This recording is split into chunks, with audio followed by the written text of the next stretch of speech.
It's great to be here in India. It's also my first opportunity to be here, and it's been exciting and beautiful.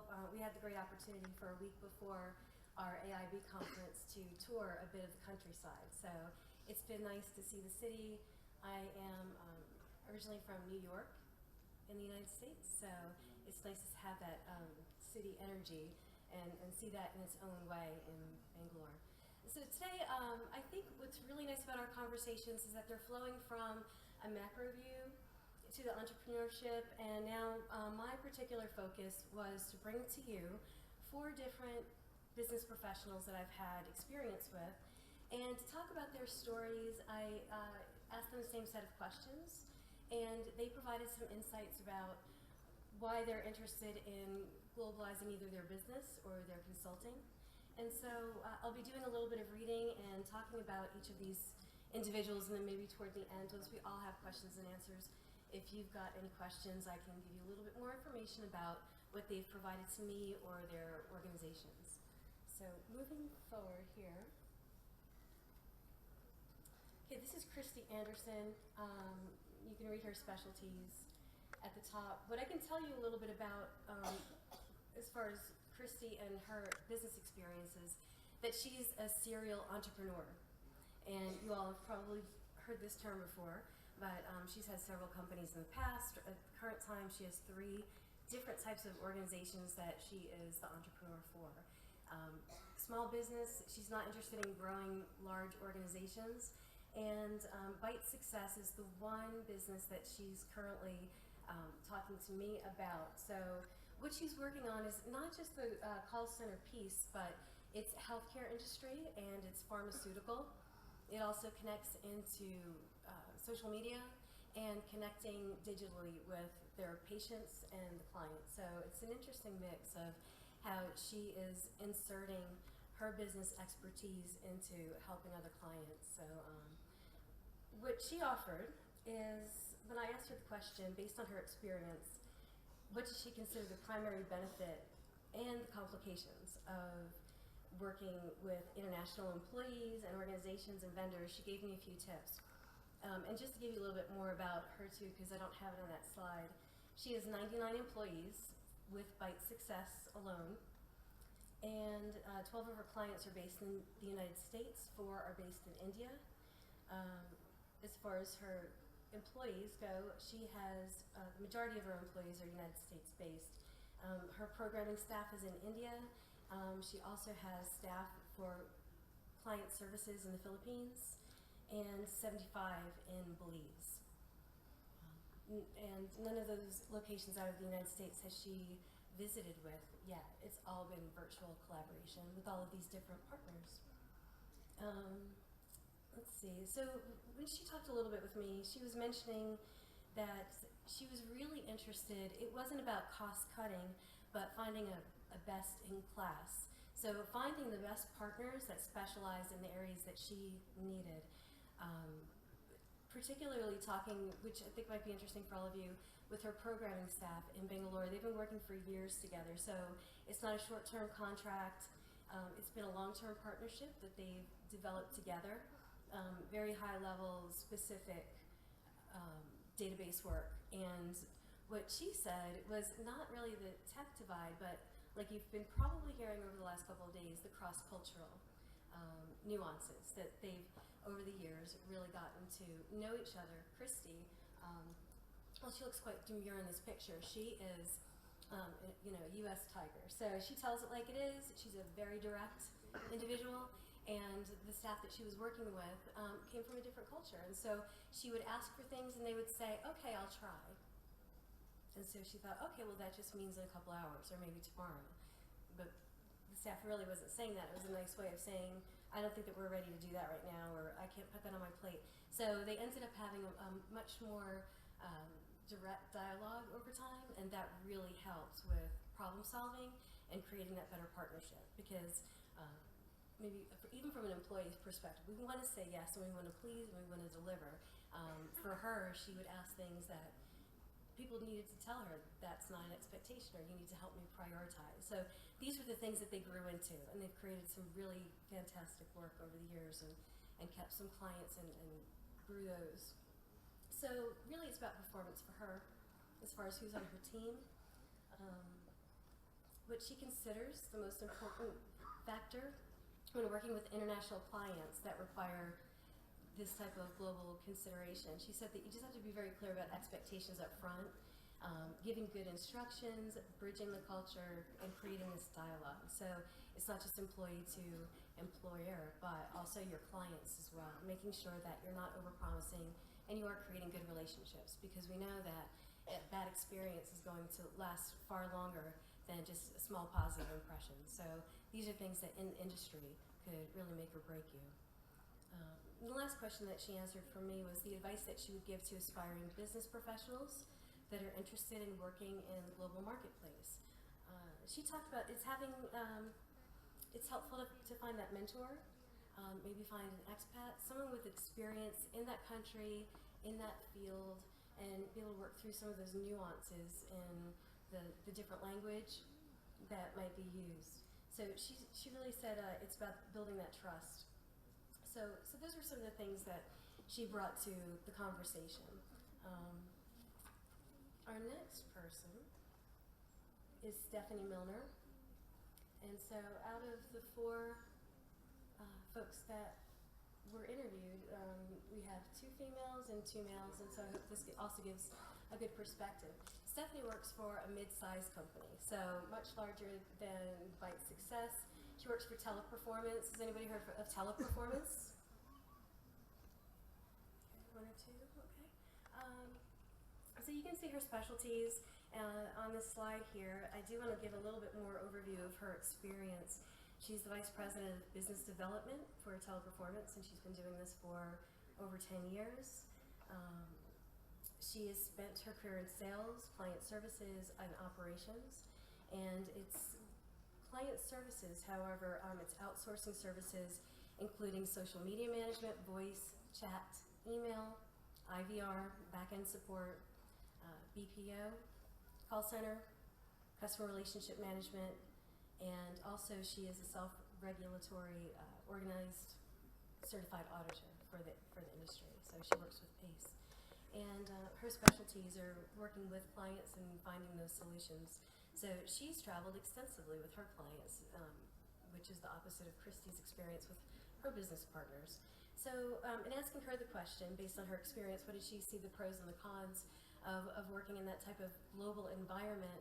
She really emphasized that the primary benefits were the different perspectives and insights that added value to the conversation. Giving a much more well-rounded view of the global industry, because it is not just in one particular region, one particular area of the world. So in thinking about the complications, she also talked about cultural variances, and especially being a female with travel and interacting in some different types of cultures that might have hierarchies and other expectations for gender roles. So those were some of the comments that she offered to that respect. The most important factor that she found in creating successful outcomes when working with international clients is having insights to specific cultural expectations, and that could be just responsiveness. And that was mentioned in the keynote, talking about emails, because I have to say, as an American, if someone sends me an email, I'm sending an email back in a couple of hours. I might not know the answer, but I'm going to respond to it, say, yep, got it, I'll be back to you.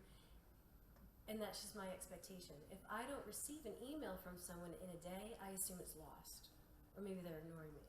So now I'm starting to get my feelings involved and these expectations, and they might be crafting this fantastic answer, doing research and working on it, but I'm thinking that maybe they never got it. So it's about having expectations with each other and knowing what these cultural norms really are. So it's food, it's etiquette, but it's also those types of communication factors.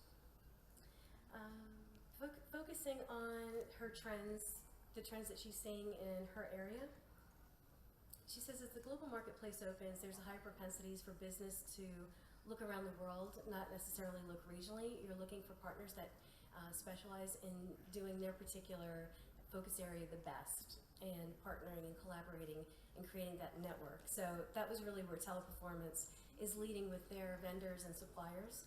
So it's not necessarily focused on we want to stay within this particular region or the Americas. In many cases, it can look much more prestigious to have some footprint in different regions. So for them, that's their particular perspective. One thing that she did mention is that there is an increased concern, especially for her clients, with intellectual property. And maybe that's something that we can get into with discussion if you all would like to do that. But in her field, she felt like that was something that was significant for her clients and would make the determination whether they would make a business case saying that they believe the client should partner with a firm in China. They might not feel comfortable with that environment. So it's about creating those relationships and trust. As far as emerging trends in her field, mobile. Who in here does not have a mobile phone on them? No hands. My husband in the front, because we left our iPhones in North Carolina, and we miss them still even till today. We heard someone's ringtone, and we kept looking for our phones. They're at home.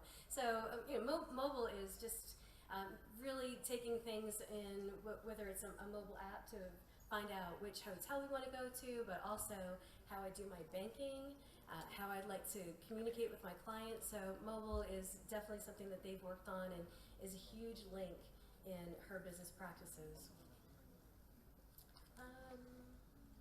Her advice, because I always ask them this question, what advice would you give going to India?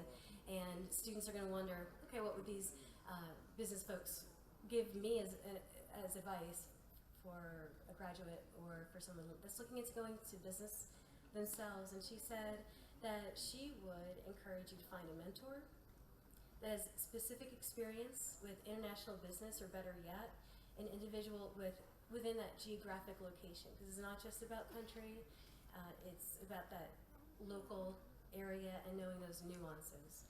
So really staying connected. She's involved with many industry organizations, and she recommends that you get involved with as many organizations that you feel are a really good fit. Just like today, you're going to forums, you're going to workshops, take every opportunity to enjoy these types of discussions.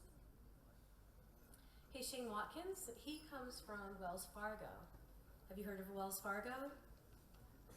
Okay, a few people. So they're quite a large banking organization in the United States. He works in Charlotte, North Carolina. You can see a little bit about his specialties there.